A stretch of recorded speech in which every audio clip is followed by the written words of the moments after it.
Snow White. I read Brothers Grimm when I became a young adult, and so I found it later in my life, and I found them to be incredibly dark stories. And so it was shocking for me to kind of discover them that time in my life and realize what I had come to know was we've kind of watered the story down.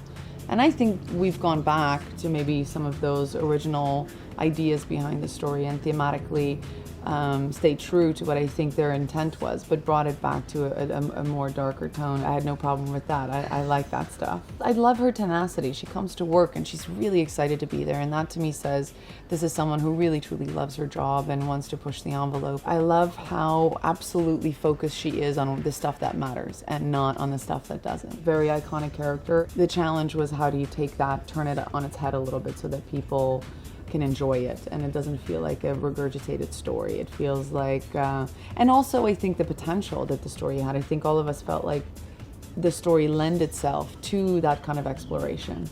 And if it didn't, I don't think any of us would want to kind of tell the story that everybody just knows. So it was just kind of being fascinated by how much she could explore thematically with the story.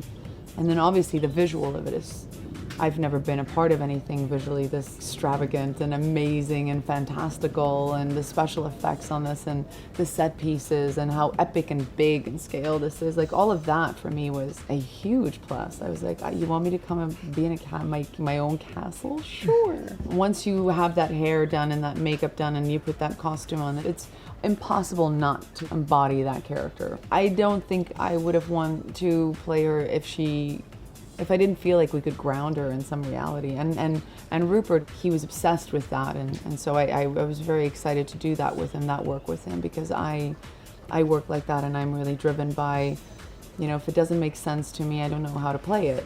And so we had to almost work backwards in order to kind of discover why she was the queen that we've kind of come to know over these centuries. Building that backstory for her and stripping away at all of the menacing attributes and coming back to that little girl that was taken away from her mother at age 8 and given to a king to be a wife, and then by age 11 she was too old for him and she was replaced. I mean, that informs you a lot about how someone would be thinking and what they would do in order to survive in their life. Lips red as blood. Hair black as night. Bring me your heart, my dear, dear Snow White.